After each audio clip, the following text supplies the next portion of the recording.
Let's talk some sports, baby. Taken by Iguodala. Iguodala to Curry. Back to Iguodala. Up for the layup. Oh, blocked by Jordan.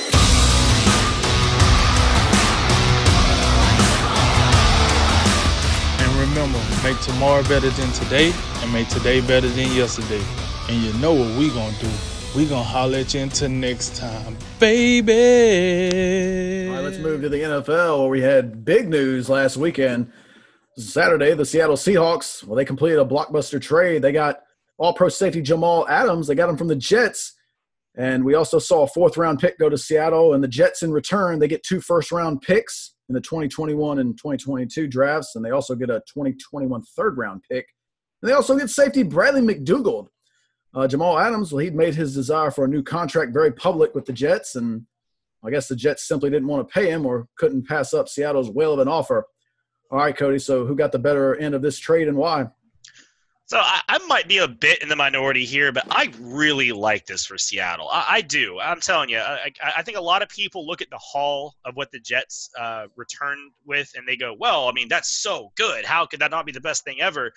But I like Jamal Adams to Seattle a lot. You know, that's not a team I thought of originally when we had first talked about this about a month or two ago when he had made his contract disputes kind of well known.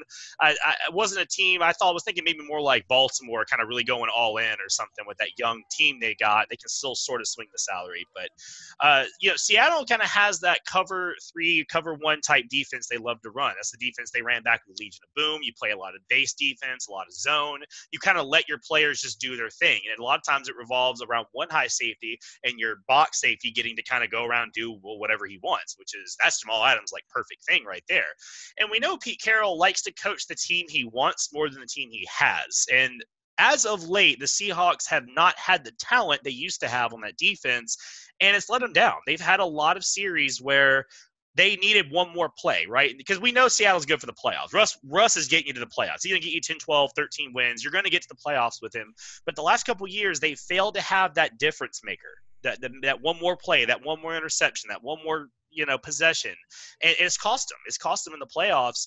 And Adams, he's your guy when you're talking about a guy that can come in and make that much of a difference. When you look at what Minkah Fitzpatrick did for the Steelers last year, why wouldn't Jamal Adams do the same thing? Minkah took a pretty good defense and made them elite in a lot of categories and floated a team that shouldn't have been that good. I mean, you had Rudolph and the other dude, I don't even remember his name anymore, that they're messing around at quarterback. That team should have won 3 games, and they won a lot more because of how good that defense was. And you can't tell me Minkah Fitzpatrick wasn't a huge difference in maker.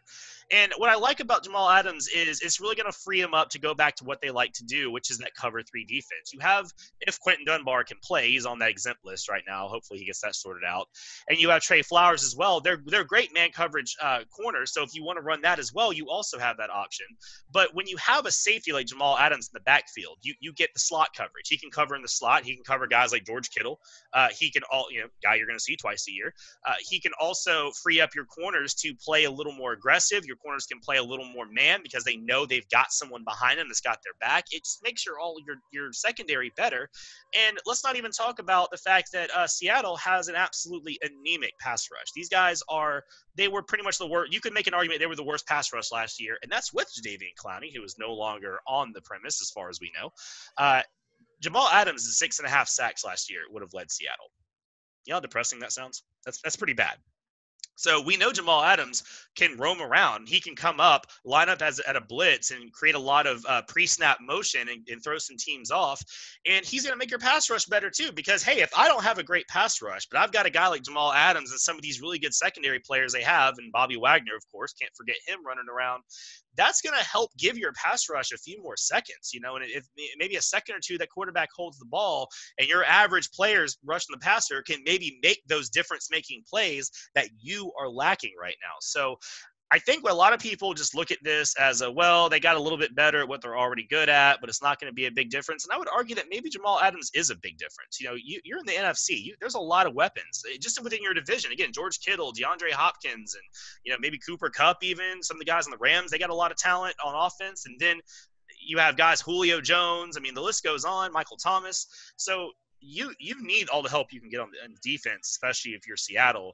And when I go to grade this trade, I've got to think that Seattle did a good job. I'm giving them a B plus because they did give up a lot. The 2 first-round picks, a 3rd-round pick, and a quality player. That's a lot. That's more than the Jacksonville got for Jalen Ramsey, which is 2 firsts and a 4th. So, you have to temper a little bit because it seems like Seattle maybe could have kind of beat him down a little bit, or maybe Seattle just wanted him, and if he was available, they didn't care and just threw here's your blank check. We just want him. We don't care.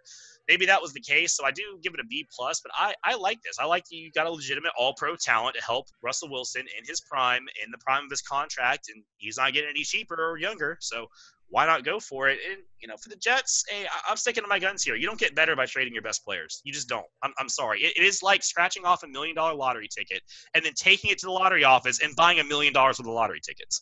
Like, you might get lucky again, sure, but what if you do? You just gonna go trade that one in too? Like, you've got to start building around your talent at some point. These teams that aren't good don't understand that. And yeah, it's a great haul in theory, but what if you draft someone that never sees a snap because of injury or off the field issues, and then one of those picks doesn't even matter and the other one's just a role player? Well, I'd much rather have Jamal Adams than that. So yeah, I'm giving the Jets a C plus because they did get a serious haul, but I'm sticking to my guns, man. You don't get better by trading your best players. So I think Seattle won the trade. Yeah, this huge. First of all, let's just say huge haul for the Jets. But the way I'm looking at this trade, short term, the Seahawks win this trade because Jamal Adams is a top 3 safety in this league, in my estimation, and I got a lot of respect for Bradley McDougald. And I think that's also significant when you look in this trade because the Jets, it's not like they just give up Jamal Adams and they didn't get anything back that can help them right now. McDougald's a good player, but he's not Jamal Adams. And when I look at Seattle, and I think one of the points you brought up was a great one, George Kittle, that's a huge deal because Jamal Adams is a guy who can help you in that regard. And now, not only that, and it doesn't have to be just Jamal Adams by himself. The 49er passing game is so reliant on George Kittle. Now you have a situation where you have linebackers like Bobby Wagner and KJ Wright, and now you got Jamal Adams, and don't forget about Quandre Diggs. So you got a lot of different guys you can work in there on George Kittle. And so that's a huge plus. And Jamal Adams, he's a guy that, in my mind, transcendent talent. You look at the way his career has progressed so far, 3 seasons, high-end production. You talked about the sack numbers, that there are metrics that actually back up his talent. It's not one of these defensive players who you can't find metrics like a shutdown corner who doesn't have the interceptions because he's not getting the ball thrown his way. No, he's got the actual numbers to back up what we see with our very eyes. And when you look at this move in terms of the NFC West, I believe this makes Seattle the favorite in this division. I would bet on them to win that division because you couple this with San Francisco, I think there's going to be somewhat of a Super Bowl hangover. I think that's what we're going to see. And plus, when you look at Russell Wilson, he's going to carry that offense. He's going to do what he does. But you just need a little bit more from that defense. And man, did you get some help in a superstar? And then you talk about the some of the other pieces in that secondary. I don't know if you can get Quentin Dunbar on the field with the legal troubles he's got going on right now.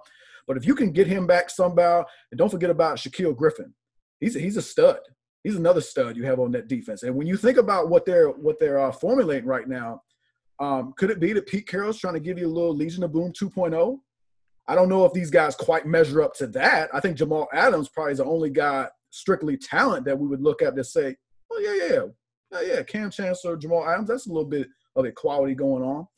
I'm not saying Shaq Griffin is Richard Sherman, and I'm definitely not saying Quandre Diggs is Earl Thomas, but these are really, really good players that can do things for you.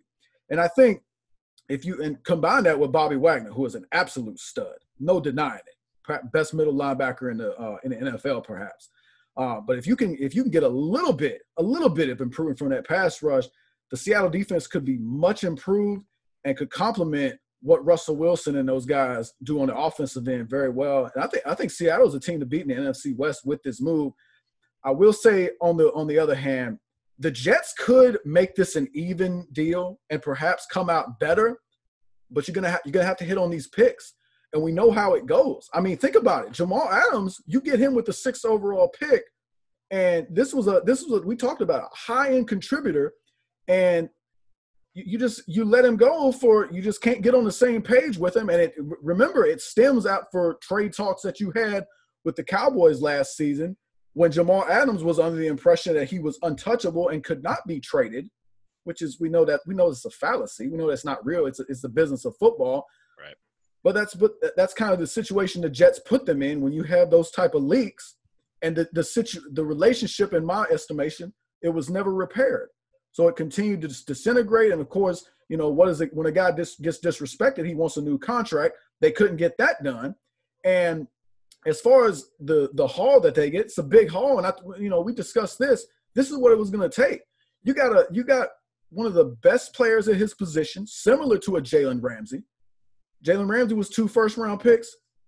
Jamal Adams got 2 years. He got 2 years. 2 years on the cheap that they're going to have him. So, yeah, it was going to take 2 first-round picks. They also get a third. They get an actual contributor right now, McDougal. That's a big haul, but it's going to come down to what those picks turn out to be. And with Seattle, I mean, I don't anticipate them to go in the basement anytime soon. So those picks are likely going to be in the I would say mid to high 20s, low 20s if we're being conservative. So it's going to be tough. They're also the Jets also going to have their own first round picks. But that's what it's going to be predicated on. I mean, this is one of those type of moves where you look at a general manager and say, we're going to find out about you when it comes to draft time, Joe Douglas. This is one of those things that we got to pay attention to moving forward. But I will say for the Jets right now, this is just one of those things. If you're a player on that if you're another like a big name player on that Jets team, not that they have many, but think about what I've broken down on several occasions. You had three top-end talents up the middle on that defense: Quinnen Williams, C.J. Mosley, and Jamal Adams. I would think that would be something you would want to build around, give Greg Williams the foundational pieces he needs on that defense, and you give up the best one. Jamal Adams is their best player, period. You don't have him anymore. When we look at the AFC East, we talk about how open it is with the loss of Tom Brady. But when you look at the Jets, they're the one team I could see this season going completely sideways.